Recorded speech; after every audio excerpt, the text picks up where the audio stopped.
यह वर्तमान के सत्ताधीश लोग जिस तरह से मेरे साथ अन्याय कर रहे हैं, हम यही उन लोगों से अनुरोध करेंगे, जनता के माध्यम से भी अनुरोध करेंगे कि यह लोग मेरे साथ इस तरह से मुझे प्रताड़ित न करें। यह लोग अपना नाम पहचान, अपना वहां पे जो भी कुछ शोहरत बरकरार करने के लिए उस रजिस्ट्रेशन से मुझे बेदखल कर दिए। कल्लू डोम राजा हरिश्चंद्र के खानदान से है साहब। जो घाट पे जो जैसे डेड बॉडी का जो लकड़ी होता है, कफन होता है, बांस होता है, मौके पे उनका भरपूर सहयोग किया गया। वो बोले कि आपके हक अधिकार से कभी आपको बेदखल वंचित नहीं किया। लकड़ी का दुकान मेरा था, रजिस्ट्रेशन हम करते थे, तो यह धीरे धीरे करके लकड़ी के दुकान से मुझे बेदखल कर दिए। फिर उसके बाद से रजिस्ट्रेशन से भी मुझे बेदखल कर दिए। क्योंकि दाह संस्कार कराने का काम करते हैं, जैसे कि उसका चिता लगाना, आग देना मेरा कर्म है। हम लोग जिसे हम बनारस से काशी के डोम राजा। किस विषय में आज प्रेस कॉन्फ्रेंस कर रहे हैं आप? क्या हुई है आपके साथ? मेरे साथ वर्तमान विधायक, वर्तमान चेयरमैन भारतीय जनता पार्टी के द्वारा जो मेरे साथ अन्याय किया जा रहा है, जो मुझे प्रताड़ित किया जा रहा है, यह बहुत तकलीफ का विषय है साहब। बहुत काफी पीड़ा हो रहा है। किस तरह का प्रताड़ित आपको किया जा रहा है? जैसे क्या है कि जब यह मुक्ति पथ का निर्माण करवाना शुरू किए वर्तमान विधायक भारतीय जनता पार्टी के राजेश त्रिपाठी और वर्तमान चेयरमैन भारतीय जनता पार्टी के चेयरमैन पति महेश उमर जी, ये लोग जब मुक्ति पथ का निर्माण करवाना शुरू किए तो ये लोग आए मेरे पास 20 लोगों के साथ, 20 लोगों के कमेटी के साथ अपना आए। और फिर उसके बाद से अपने लोगों के द्वारा और अपने हमसे यह पूछें कि यहाँ का जो भी कुछ जमीन है आप हमें दे दीजिए, हम यहाँ पे लोगों के लिए सुविधा उपलब्ध करवाना चाहते हैं और आपके समस्याओं में कोई बाधा नहीं आएगा, आपका कोई समस्या नहीं होगा। तो अब किस समस्या की बाधा आ रही है? जैसे जब ये लोग आए तो उस समय क्या है कि जो कि दाह संस्कार से रिलेटेड जितना भी लेखा जोखा रहता है वो मेरे ही द्वारा होता है। आप बता रहे हैं कि राजेश त्रिपाठी विधायक जी और महेश उमर चेयरमैन जी आपके पास आए थे। वो कौन सा साल था जो जिस समय वो आए थे आपके पास? यह सन 2001 में आए थे लोग, सन 2000 में।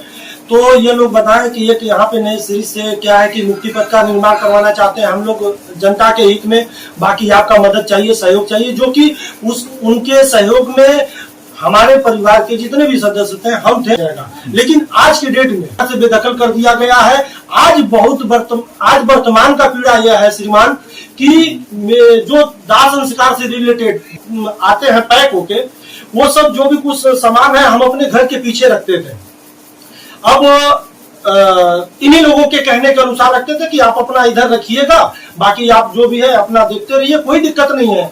अब आज के डेट में वो लोग जेसीबी बुलवा के डायरेक्ट हमें कोई नोटिस नहीं दिए हैं, हमें कहीं से कुछ सूचित भी नहीं किए हैं, अवगत किसी प्रकार से मुझे अवगत नहीं कराया गया है। डायरेक्ट जेसीबी ला के वो सारा सामान जितना भी था वो सब हमको वहां से 2 पैसा मिलता है, वो सब सामान जितना मेरा आज की डेट में क्षतिग्रस्त हुआ है हम आपको फोटो दे देंगे, वीडियो दे देंगे। मौके पे शासन प्रशासन द्वारा मेरे ऊपर इस तरीके का दबाव डाला गया था कि आज हम अपना पीड़ा आप लोगों से साझा कर रहे हैं। समाज इसका न्याय करे श्रीमान, हम बस यही आप लोगों से अनुरोध करेंगे। विजय जी, आपने बताया 2001 से आपका विधायक जी और चेयरमैन साहब के साथ जो महेश उमर है उनसे आपका संबंध था, तो इन संबंधों में कब गिरावट आई, कब से उनसे आपका विवाद धीरे धीरे बढ़ने लगा? ऐसा कब लगा कि आपको विधायक और महेश उमर द्वारा हमको दबाया जा रहा है? जैसे कि वहाँ जो भी रजिस्ट्रेशन के जो सौदा होता है, जो बॉडी होता है, बॉडी से रिलेटेड जो भी कुछ जानकारियां हम अपने उसका रिकॉर्ड अपने पास रखते थे।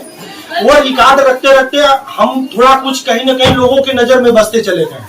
अब उसमें यह हुआ कि वो रजिस्ट्रेशन अपने ले लिए, खुद स्वयं लगे करने करवाने, और आज की डेट में चारों तरफ उनका नाम, बैनर, जो भी कुछ है सब उन्हीं का है। मुक्ति पथ पे दूर दराज से अगर कोई आ जाए तो ये कभी नहीं वहां पे वो देख सकता है, पहचान सकता है कि यहाँ पे भी कोई डोम राजा रहता है या फिर यहाँ भी कहीं डोम राजा का कोई बैठका है या फिर कोई स्थान है। कितने सालों से आपसे मुक्ति पथ से अलग किया जा रहा है? वो कौन सा साल था, कुछ बता सकते हैं? यह सन 2014-13 से मेरे साथ इस तरह से लोग हमको प्रताड़ित करते चले आ रहे हैं। अब समझ में नहीं आ रहा है कि कहाँ पे जाएं, किससे क्या कहें। तमाम चीजें आपने बताई है। इन सारी बातों को वर्तमान जो चेयरमैन महेश सुमर हैं उनसे इस विषय पर अभी तक आपने बातचीत किया है कि नहीं, वो लोग हमसे बात नहीं करना चाह रहे हैं श्रीमान, और जाहिर सी बात है कि उनके मैनेजर द्वारा, उनके अधिकारी द्वारा हम उनसे कई बार बात करने का प्रयास किए। हम बोले कि बात करवाइए एक बार, आखिर मेरे साथ इस तरह से क्यों किया जा रहा है, लेकिन कोई किसी से मेरा बात नहीं करवाया है साहब। वो तो मौके पे क्या है कि पूर्व चेयरमैन को हम फोन किए, माननीय सूरज जायसवाल जी को, हम कहे साहब आइए मेरे साथ देखिए बहुत काफी अन्याय हो रहा है। मौके पे पूर्व चेयरमैन सूरज जायसवाल जी पहुंचे तो कहीं ना कहीं से जो लेखपाल महोदय थे, थाना प्रभारी थे, इनके बातों द्वारा कहीं ना कहीं से वो लोग गलत सही का एहसास करते हुए वहां पे जो भी कुछ था अपना मानसिकता बनाकर गए थे, वो रोक दिए, फिर उसके बाद से वो करना बंद कर दिए। अभी आपकी क्या मांग है? हमारा बस यही मांग है आप लोगों के माध्यम से, और माननीय जो भी लोग ये वर्तमान सत्ताधीश हैं उनसे यही अनुरोध है कि इस गरीब के साथ अन्याय न हो। अगर कहीं से हम कुछ गलत बोल रहे हैं तो जो भी कुछ हो अपने स्तर से जांच करवा लीजिए, मुझे जो सजा देना है दीजिए, हमें कोई एतराज नहीं है, लेकिन मुझे इस तरह से प्रताड़ित न किया जाए। मेरे भी घर में परिवार में बहुत से सारे बच्चे हैं, महिलाएं हैं जो कि कहीं ना कहीं से बहुत तकलीफ में है। एक लास्ट सवाल, कितनी पीढ़ी से आप यहाँ रह रहे हैं? हम लोग यहाँ 3 पीढ़ी से रह रहे हैं साहब। 3 पीढ़ी से यही काम करते हैं जी। वर्तमान में अभी इसके पहले हमारे पिताजी थे, वो दाह संस्कार से रिलेटेड जो भी कुछ रजिस्ट्रेशन वगैरह था वो लिखते थे।